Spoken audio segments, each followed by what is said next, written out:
You didn't know it was the last time. No one ever does. You thought there would be another Sunday lunch, another phone call, another night where someone would sit beside you on the couch, barefoot, eating popcorn, saying something half funny and half forgotten. But that's the thing about endings. They don't send warnings. They slip in through the side door and take something while your back is turned. This is a story about that. About the ordinary moments that become sacred only when they're gone. When you hear a laugh enough times, you stop noticing it. When someone makes you coffee every morning, you stop tasting the gesture. When you pass the same familiar face at the breakfast table, you stop asking how they really slept. We assume continuity. That today will look like yesterday. That what is now will always be. But life is not made of permanence. It's made of passing. And we miss the miracle because we think we have time. Let me tell you about Daniel. Every Sunday, he had lunch with his father. Roast beef, potatoes, the same jokes. They didn't talk deeply. They didn't hug long. It was always the same. Till one Sunday, his father didn't show. A heart attack, the doctor said. Suddenly, Daniel remembered every time he'd looked at his phone instead of his father's eyes. Every time he said, same as always, when asked how he was. He would have given anything for one more samazzles. The last time rarely feels final. It feels routine, soft, undeserving of ceremony. The last time you held someone's hand. The last time you saw a friend before you both drifted. The last time your child asked you to read them a bedtime story. Let me tell you about Sophia. She recorded a voice message for her grandmother, laughing about a dress she saw at the mall. It was quick, nothing deep. Her grandmother replied with a slow, sweet voice that made me smile, dear. Sophia listened once, then deleted it. 3 weeks later, her grandmother was gone. She'd never heard that voice again. Now when someone sends her a voice note, she saves it, not out of fear, out of reverence. Sometimes the last time isn't tied to a person. Sometimes it's a version of you. The last time you felt truly safe. The last time you danced without worrying how you looked. The last time you called your parents mommy or daddy and didn't feel silly.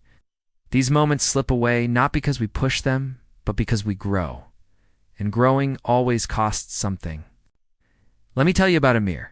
He used to pick up his son from school every Friday. They'd get ice cream, talk about dinosaurs or space. Amir was tired most weeks, but he always said yes. Then one day his son didn't ask anymore. He had new friends, new interests, new rhythms. Amir stood outside the school, alone, for no reason, just habit. And in that stillness, he realized the last ice cream had already happened. He just hadn't known it. And then there's Emma. Every morning for 12 years, her dog would greet her by the door, tail thumping, eyes wide with joy, even on the hardest days. One morning, he wasn't there, and that silence broke something sacred. She realized she didn't remember the last time she knelt down and kissed his head just for being there. So now she notices every little presence, every shared silence, every warm breath from someone she loves. And what about forgiveness? How many last times are missed because of silence stretched too long? Because pride stood in the doorway and wouldn't let you walk through. We hold grudges as if time owes us infinite chances, as if the apology will come when we're ready to accept it. But sometimes, the last time you spoke to someone was during a fight. A cold message, a slammed door, a silence left hanging. And when the news comes that they're gone, or moved on, or simply disappeared, you're left with an ache that can't be answered. Let me tell you about Lucas and Renata, cousins who were once inseparable. Stupid argument at a birthday party. Something about who said what to whom. They both waited for the other to call first. Months passed, then years. One day, Lucas saw her name on a funeral announcement. Her father's. He showed up. She saw him, and she cried in his arms like the time they were kids, hiding under the table from fireworks. That moment, that embrace, could have come sooner. But it came, because forgiveness isn't weakness. It's wisdom. It's love choosing peace over pride. And sometimes, the most powerful thing you can do, say, I don't want to stay angry. We can't predict the last times, but we can live like they matter. Presence is the only way to make sure we don't sleepwalk through the sacred. Look at the people around you. Really look. Ask the second question.